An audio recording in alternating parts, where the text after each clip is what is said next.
Okay. I hate cameras. Alright, so last class we looked at actions, consequences, and mind versus will, which ended up being the most important thing we discussed. We talked about how a decision is made in your mind, but then your will is what chooses that, the means to the end, and all that fun stuff we talked about. We talked about how consequences are related to the action that you do, but your actions and consequences are still separate and distinct.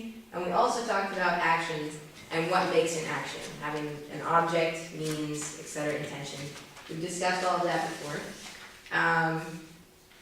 Also, last time I mentioned that I was going to be talking about conscience and conscience formation. So that's the objective of today's class, is to understand conscience formation. We're going to be doing that, hopefully, with no major issues and no bar fights, because we're also going to be doing some discussion today as far as answering a few questions that I've set up for you guys. So, first things first.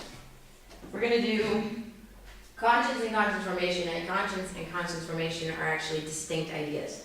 Because you have your conscience on one hand, and understanding what your conscience is and how your conscience operates is extremely important, but it's not the same as knowing how to form your conscience. Because when you go to form your conscience, just knowing what your conscience is not going to help you. Because knowing how to form your conscience, you actually have to know a lot of extra information. So that's mainly what we're going to be focusing on today, is knowing the difference and knowing that extra information, or as much as we can squash into 45 minutes of talk time. So first, we're going to go over a definition of conscience. And I'm going to write it on the board and explain as I go. If there's any issues that arise, just raise your hand and be like, I think you're stupid, and then I'll stop and explain. But first, conscience is a judgment. By the way, I'm abbreviating conscience as con because I can't stand spelling it over there.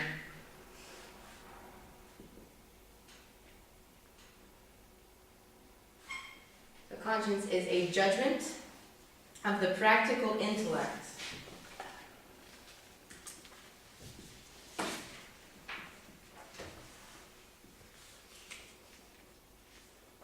Spelling is terrible. I'm going to put over here. Aha. This is why I put this up. Practical intellect. So conscience is a judgment of the practical intellect. This is the first part of our definition. The practical intellect, what is that? Does anybody know off the top of their head? Okay, the practical intellect is different and distinct from the speculative intellect. The speculative intellect, I'll put up here as well.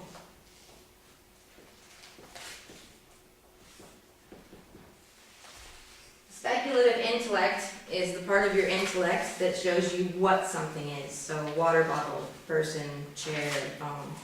The whatness of a thing is grasped by the speculative intellect. The practical intellect isn't what tells you what something is. The practical intellect is what tells you how you have to do what your intellect tells you to do. It's the how, it's the means.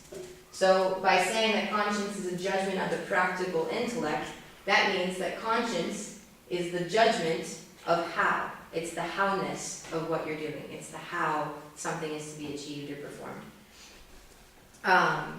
And by saying it's a judgment, that obviously means that it's a decision. It's some kind of choosing. It's a type of choosing, but it's not necessarily an active choice because that's in the will. This is all in the mind, in the intellect, which we discussed last time, mind versus will. And this is a decision or a judgment in your intellect, but not in your will, that shows you which one of the different options of how-ness in the practical intellect to choose.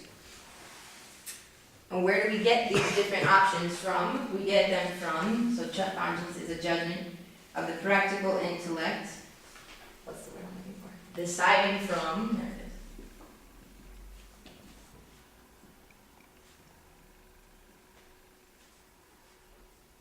is. Deciding from general principles. So deciding from general principles. So we have a decision being made in the how part of your intellect from general principles. Now what are general principles? General principles are just about, well, basically anything. Like, come to class on time. That's a general principle. Wear a shirt today. That's a general principle. Comb your hair, otherwise you look like a scruffy muffin. That's another general principle. Be prepared. Eat food.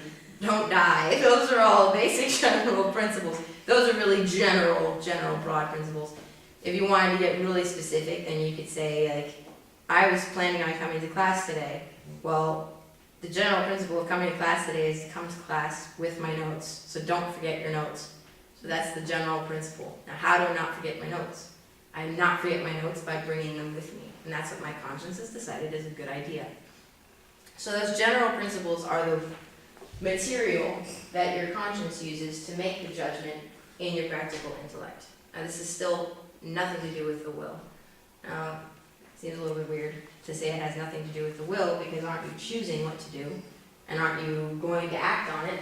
Well, not yet, because if this was in your will needs to be informed by this in order to act on what it's going to do and to choose out of, or back up. Your will has to act on something and has to make the final decision and do it and will it and push you forward. But this conscience, this decision in your intellect, is choosing the best method to achieve the predetermined good end that you have in your mind. Which I'm going to keep saying this over and over, it might drive you nuts, but we talked about this last time when we talked about actions having an object and then means toward that object and intention. So, what's the final part of this thing? Okay, the goodness or evil of some action, past, present, or future.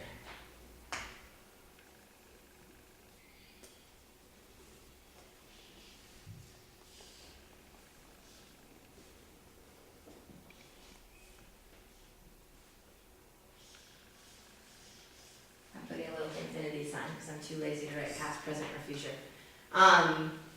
So we have a judgment of the practical intellect. So a decision on the how of to do something, which is coming from general principles. So the how is based on these general principles that we've already got, which helps us to determine whether an action or an act that we're going to do now, in the future, or that we've done in the past, whether it's good or evil. So this is what your conscience, this is the definition of your conscience. Your conscience is the deciding thing in your practical intellect that works with these general principles to tell you whether something is bad or good, past, present, or future. That all make sense? So, with all of that in mind, how do we know if an action is good or not? And how do we know if something is a good thing to do or a bad thing to do? For Catholics, that's a really easy answer, because we can just throw out there the super complicated, a good action is one which God wants us to do. Well, that's really complicated, but that's the Catholic answer, and actually that should be every answer, because if everything we like to do, and everything that was nice for us to do, was also pleasing to God, and everything that we didn't like to do, and that we hated, was displeasing to God, then we could all pack our stuff and go home and really enjoy life, because there would be no moral anything to choose from. But since that's not the case, and since we actually have to have rules, then as Catholics we can always resort to saying an action is good when it's what God wants us to do. Now, if we were talking in secular terminology, which I'm not going to do in the interest of time, I have an entire extra page of notes all on what makes an action good, for your conscience especially, that has nothing to do with God.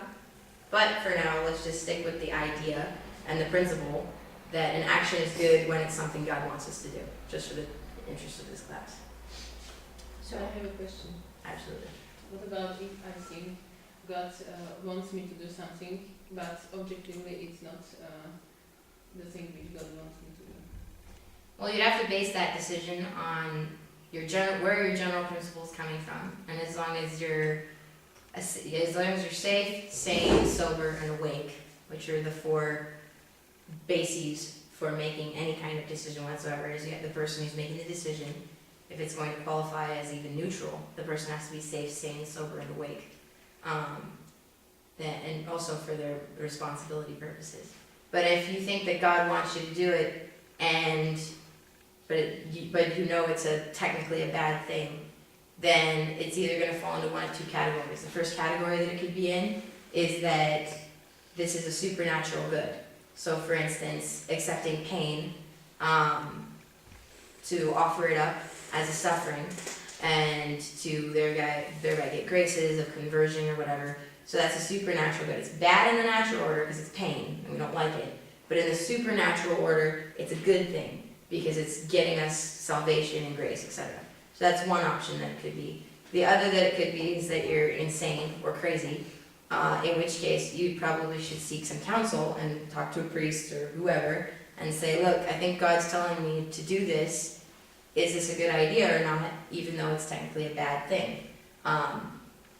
Usually with counsel from someone who knows more about the faith than you or is not in the situation that you're in, because an objective point of view can be really good, then usually in that situation, then you're going to end up choosing the right thing because you'll have the information you need. But once again, you can probably resolve it yourself just by thinking, what are actually my reasons here? What am I actually doing? And why do I think this is good? And why do I think God wants me to do this? But anyway, so I have, for all of you cool people who came today, I have a super high-tech, an incredibly well and artistically drawn picture for you. I scribbled it up this morning while jittering from coffee. So there's three for you guys this side. I'm not passing down that way. I need one. Pass them out. Don't judge. If you don't know what something is, then it's impressionism. It's beautiful. I draw like a 5-year-old woman.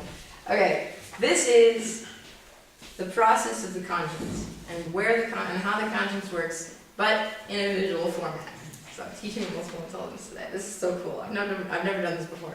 Anyway, so I'm all excited to do it. So we have on our picture here, we have the person, and this is their mind sticking out. It's their brain. Now they're receiving the options from two things. They're examining their conscience, which is a memory. This is a memory. It's a book of memories. So this is their memory in the past of something that they've done. And then this is a present option that they can see. Now this is also the speculative intellect right here, is showing them the what. This is what they can do. They can drink that martini, which looks stunningly good. Or in the past, they remember having drunk that martini. Then from getting this information, they can work with general principles. These are general principles. Car plus martini equals death. So that's the general principles they're working with here, is that driving a car, everyone knows you can drive a car, but everyone also knows that driving cars and drinking martinis, general principle here, don't do it, you'll wind up dead. So those are the general principles he's using. Now, two other things are coming into play here. Not only is he working with general principles, but his intellect, his practical intellect, is making a decision. It's making a decision to either, yes, I will drink that martini and drive a car because I am that cool, or, no, I will not drink that martini, but I will still drive my car, or, this is the third option, I will drink the martini and not drive my car, I will drink the martini and drive my car, or I will drive my car, drink martinis, and buy a horse, because that fixes everything. But anyway, never mind. That's a total sidetrack, something that happened to me last weekend. Anyway, so, he's working with general principles. He's either basing this information of what happened, either from memory or from the now of what he's having to choose, and he makes the decision, and his conscience tells him, don't you drink that martini, don't you do it, it's bad. And so now his conscience has informed him. Now what's going to happen if he drinks the martini and he drives his car? He's going to feel guilty, especially if he gets in a wreck. If he doesn't get in a wreck, he might not feel as guilty. But he'll wake up in the morning and the idea of what might have happened will also cause guilt feelings.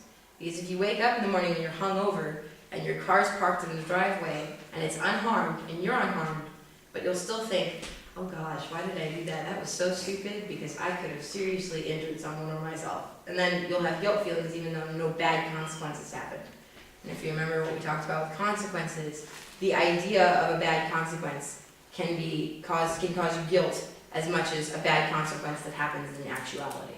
So this is the process of conscience. Now, when you're working with these general principles, notice there's a plus and an equal sign. When you are sorting through them and coming to a decision, then you have to have sound logic. That doesn't mean, sound here doesn't mean auditory. Sound here means firm or real or in the real logic. So your logic has to be understandable and rational and reasonable logic that you're coming to this decision with. Because if you think, I'm a race car driver, and a race car driver is a really good driver even if I drink, well, that's bad logic, because anyone who drinks is no longer a race car driver. Now they're a drunk race car driver.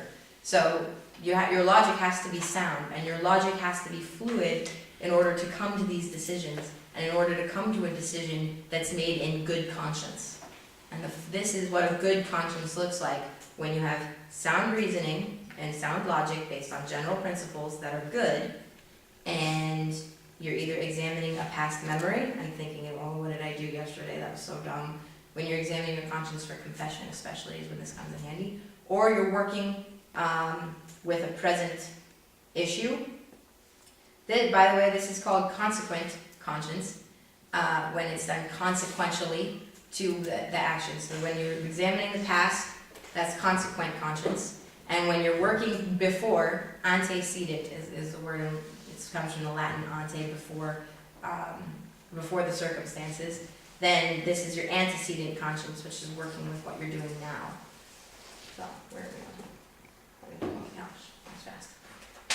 Anyway, so that's the super high-tech drawing of how your conscience works and where everything comes from. This is antecedent, consequent conscience, general principles, sound logic. We've got that. Now, I'm sorry, it looks like it was drawn by a 5-year-old. Next. So now that we know how the conscience works and how we're gonna, how all that comes about and where all the different things come from in your conscience and, where you're getting the information and those general principles, I want to make a couple of comparisons here as to the difference between conscience and a few other things. And the first one, this is starting to get into the conscience formation. So we know what conscience is now. This is your conscience.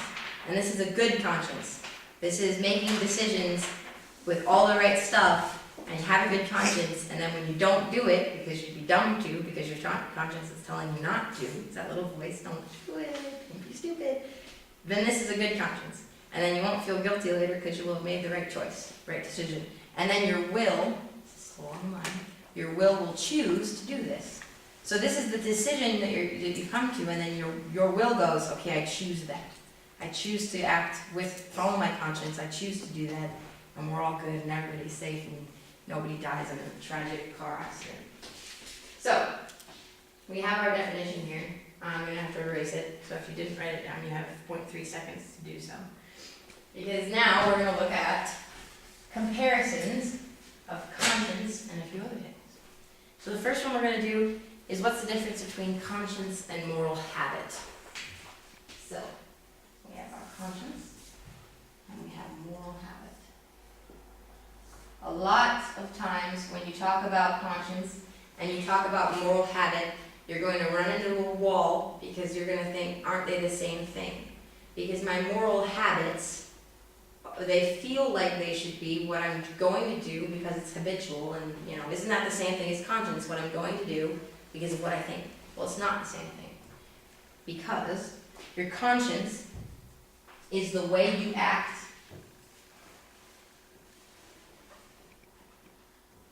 depending on the habits you have. Right? So, your conscience is the way you act depending on the habits you have, and your moral habit is your disposition to act a certain way. So, where do you get moral habits from? Where do they spring out of? Well, moral habits are built into you, either by your conditioning as a child or what you were exposed to. That's where moral habits usually come from. Some moral habits are actually just written into your chemical structure of your brain. Really funky ones happen that way a lot of the time. For instance, if you're a psychopath, when you have no conscience anyway, but if you're a complete psychopath, then it's written into your moral habitual brain to think, oh, killing people is fun. So that's technically a moral habit that comes from your psyche. And those ones are very, very rare, because most of the time your conscience steps in. But if you're born without a conscience, which is possible to be born without a conscience, then your moral habits are oftentimes coming from just the hot wiring of your brain and how your brain is made. But anyway, your conscience and moral habits, they work together because your conscience is stuck choosing from whatever your moral habit gives to it. You can't really, what's the word I'm looking for? It's really, really, really, really difficult to act against a moral habit because this is what you like and what you dislike.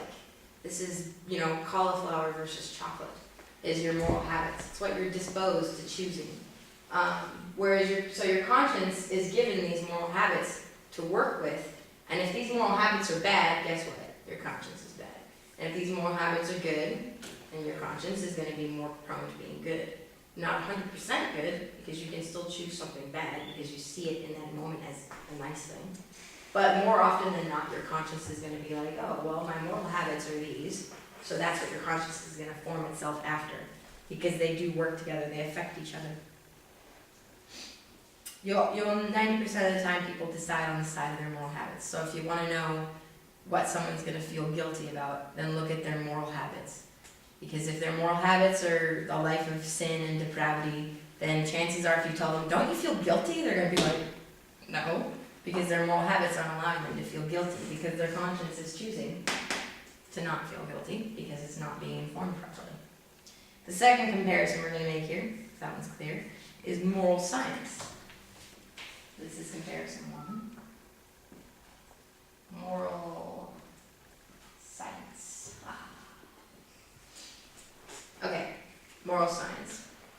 Morality is a science, first of all, just like theology is a science. It's the same, when I use the word science, I mean it in the same way as if I was talking about biology or psychology or physics or any of the other science. And the reason is because you can't go against a rule of morality without having some bad consequence, any more than you could go against the law of gravity without having some bad consequence.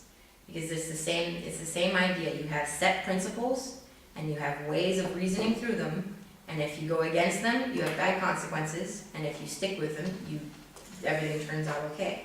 That's why we call it moral science, is because it's the systematic scientific working through of these moral ideas and principles. The moral science, it deduces moral principles, and conscience is the subjective application of those principles. So with moral science, that's what I just said it is, it's the deducing, how do you spell deducing? Of moral principles. Murder is bad because someone dies. I just deduced a moral principle. It's a really cheap one, I'm sorry, but that's how you do it, is you come to a decision that something is bad or good based on how you get there with sound logic. So murder is bad because someone dies. Now your conscience is the subjective, or in the moment with the subject, application of that principle. So I already, with moral science, I've deduced that murder is bad because someone dies. So now I'm holding this knife in my hand and I'm thinking about killing Pavel. And I'm thinking, oh, murder is bad because someone dies. So my conscience is telling me, subjectively, here and now, to apply that principle. So that principle is being applied and I won't kill Pavel because murder is bad because someone dies, ergo don't kill Pavel. So it's a subjective application. I'm sorry, this does not get any more exciting. I know it's probably boring by now. Number 3, comparison. So this is 1, this is 2, that's a terrible 2. I'll do it, there you go. And this is 3, is conscience and prudence. Don't let anyone ever tell you that when you're acting, that prudence and conscience are the same thing, because they're not. They're distinct from each other. However, a good conscience is a prudent one. Prudence is the virtue, it's the first moral virtue in the intellect, and it's what tells you what is a good means to use, what is a prudent means. It helps you in choosing the good means to a predetermined good end, an end that you already have that's good. Then you have to choose a good means to get there. So prudence, that virtue, especially when it's informed by grace, especially when you have grace in your intellect, and you can be really prudent. The more grace you have, the more virtue you have, the more prudent you are. So prudence is what tells you that, well, that's a good idea, because it's a prudent choice. It's wonderful. That's not the same as making a conscious decision, because your conscience can choose something completely imprudently if it's basing on bad logic or unsound principles, or it got the wrong principle, or it has a bad habit. Your conscience can do all kinds of stuff on its own. That's why conscience and prudence are not the same thing. But a good conscience is one that will always act with prudence. They are good conscience. It's a prudent decision. Even if you don't know what prudence is, if you make a good conscience decision and it's really good, then it's a prudent decision. They work together, and good consciences always act prudently. And the last one, I'm not even going to bother writing there, I'm just going to do that and go keep on. The last one we have is natural law, which is a really tough one, because when you're distinguishing or comparing conscience and natural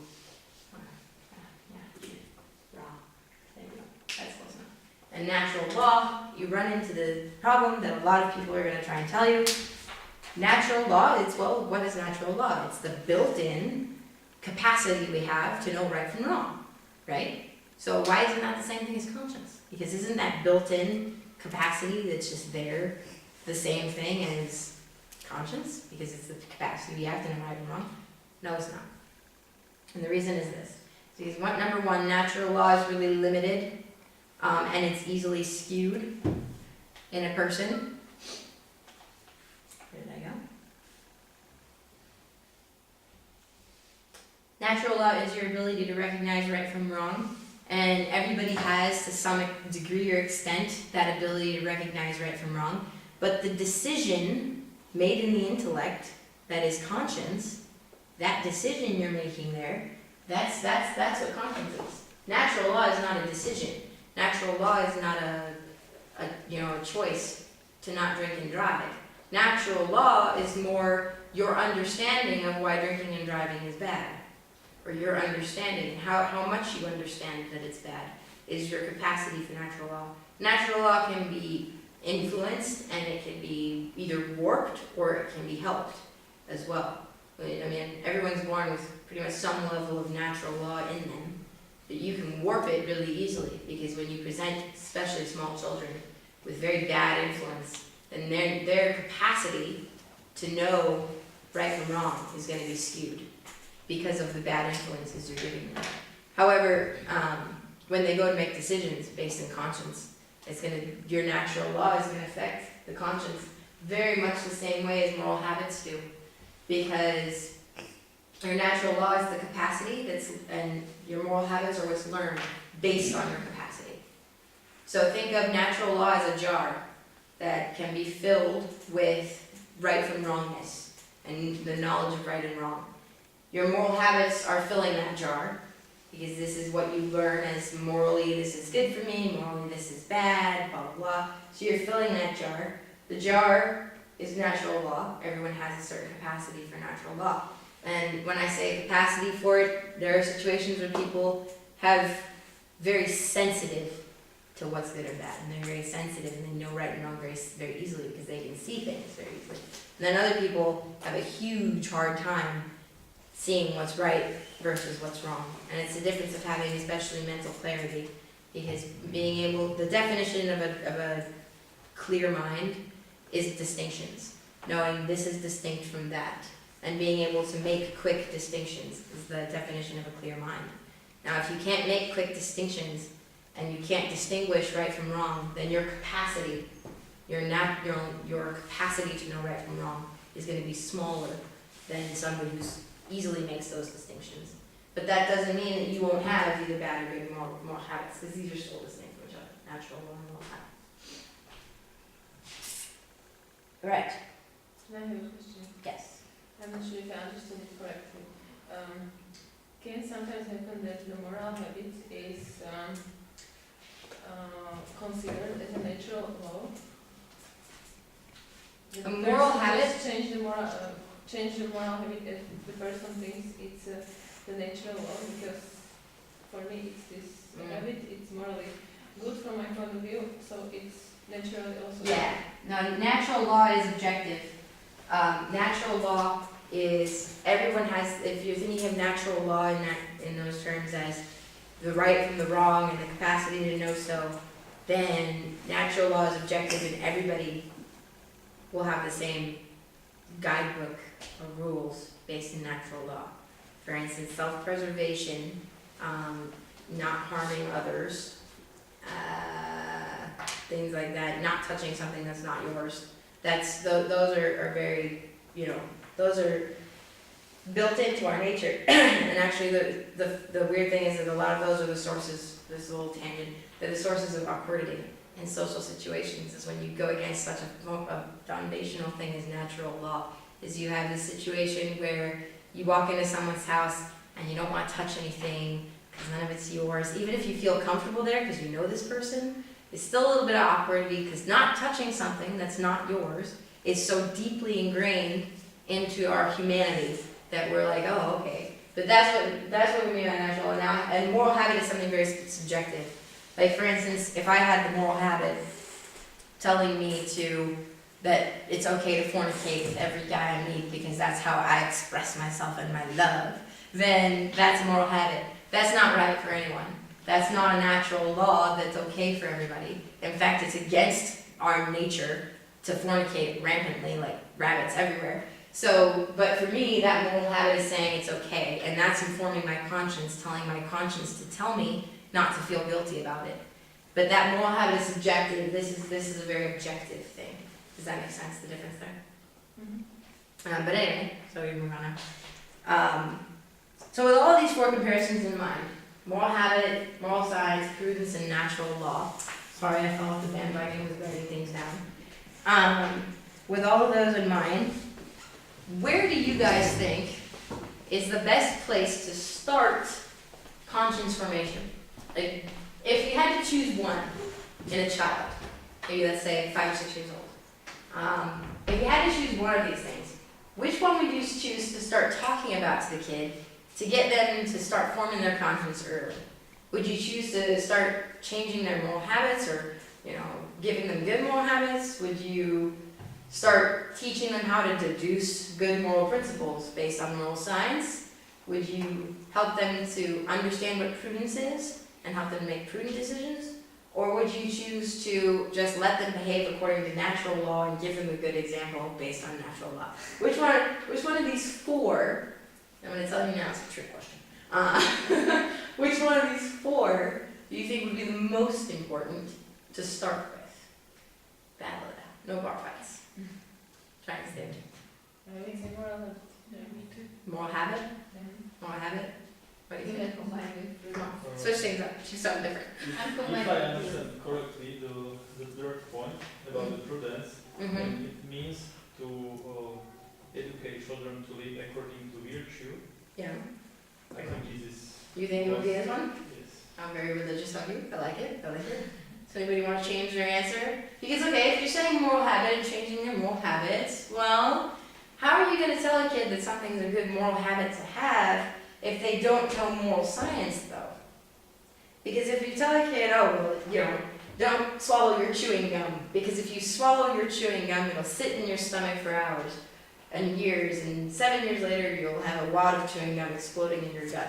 Well, okay, so Mom, Dad, how did you get to that decision that swallowing my chewing gum makes me have chewing gum in my stomach for 7 years?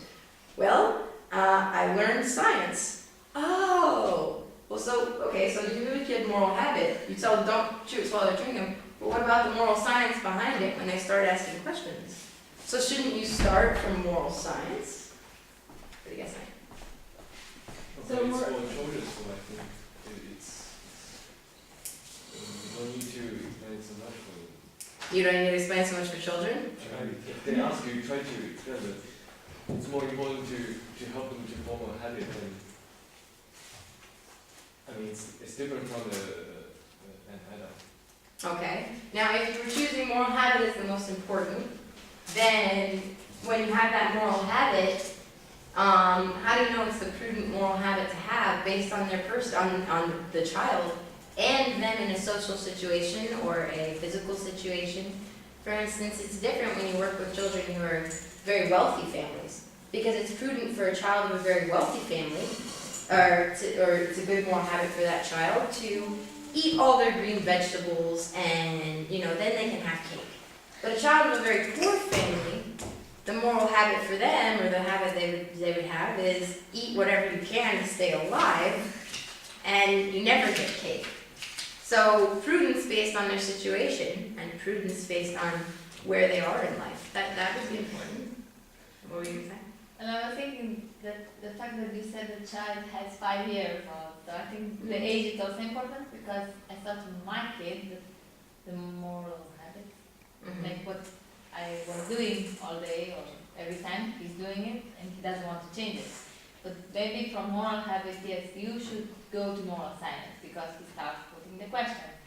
But yes, after the moral science, I think I'll go to prudence. I'm not sure. Anybody want to throw something If I in there? understand good or not. Does anybody want to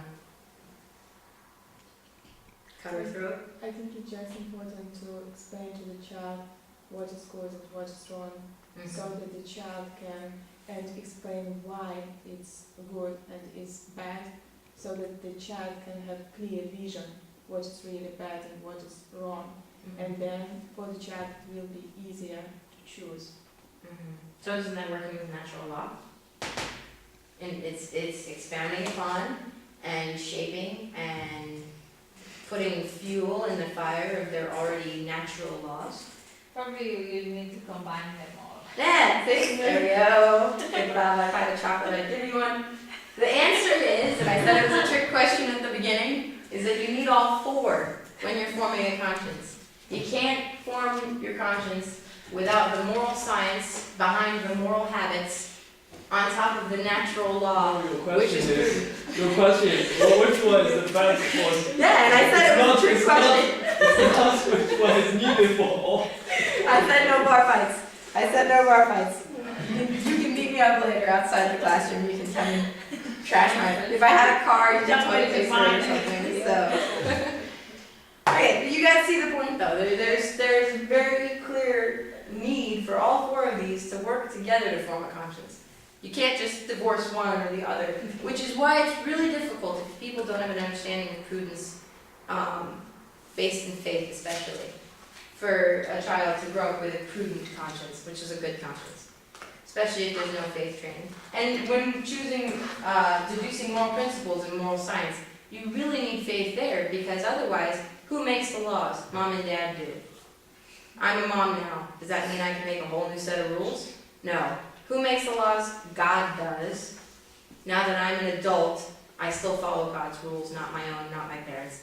So it's really important when deducing to always, it not necessarily as a fallback, but always have as a foundation those God's rules and the Ten Commandments and all those things. And when you have moral habits coming in and the child's habits, maybe he develops a bad habit, then, there's always, especially in religion, there's confession, there's communion, there's prayer, there's all of those things. He said it. All of those things to keep the kid from forming bad habits, and when the bad habits do come in, fixing those bad habits, confessing them often, rectifying those as they come along, not just living with them and doing nothing, but rather as people with faith, fixing them and moving forward. So, I have it on the chart. We're running out of time. Oh, I know there's too much information here. Okay, don't listen to me. Here's popping. Okay. So, I was going to go over, we're just going to run through it because we are running out of time. I was going to spend a lot more time on this because I think this is the coolest part. As usual, I save the coolest for the end. You can start the next class. I'll start the next class with this. There you go, see? That'd be cool. Alright, but let's go through this as quickly as we can so we don't, not neglect this information, because I think this is important stuff to know, especially when you're forming consciences. So on this super high-tech chart of awesome that I drew with my own one hand for you guys, we have, in these 3 boxes with the pictures in them, are the elements of a good conscience. The first element we have is our moral principles, and they are in a jar of natural law. Also, faith has stuff to do in there, but let's just think of these as just moral principles that you have. Then you have on the next box, you have A leads to B leads to C. So this is the sound logic, and it's rational and it's reasonable, and you achieve your end and your ideas with the sound logic. That's the second element. And then the last one is, this is an eyeball, and it's looking at a thermometer gauge. In case anyone doesn't know what that is. The thermometer is saying whether an act is evilness, and this is objective. This is objective evil. Something is objectively bad to do, like murdering Pablo right now in cold blood. That would be objectively evil. Or it's really, really good, like smiling at that baby, because he's so cute. So that's what you see objectively in the real. Those are the goodness and the badness of something that you could do. So these are the three things that you need to have for a conscience that is well-informed. How fast do I need to do this? 4 minutes fast.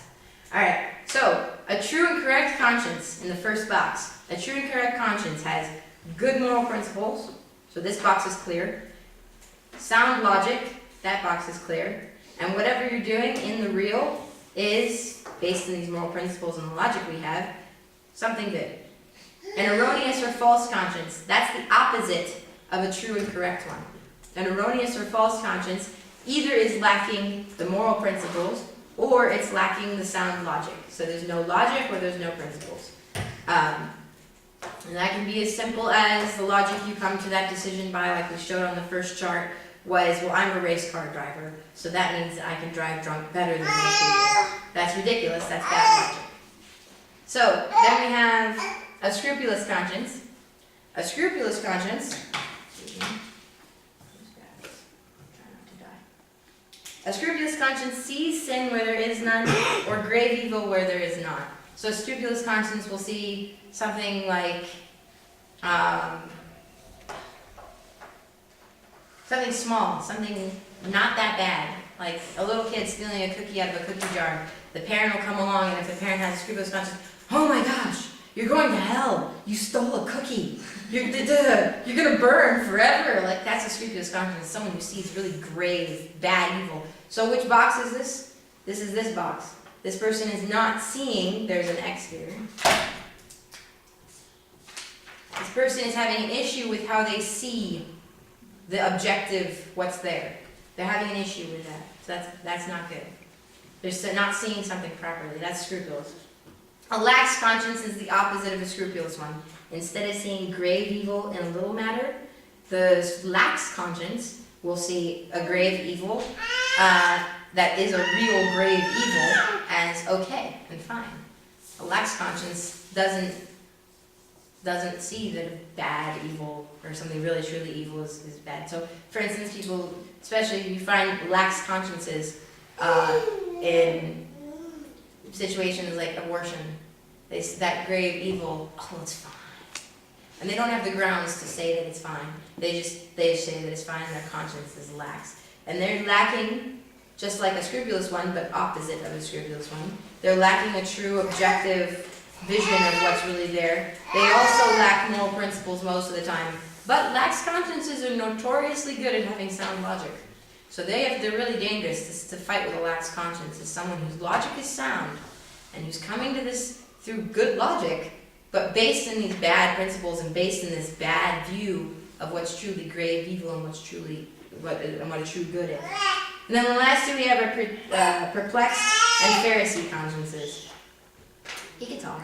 He's probably saying more intelligent things than I am. A perplexed conscience is a conscience that sees sin in doing or omitting some action that is not sinful or is a neutral.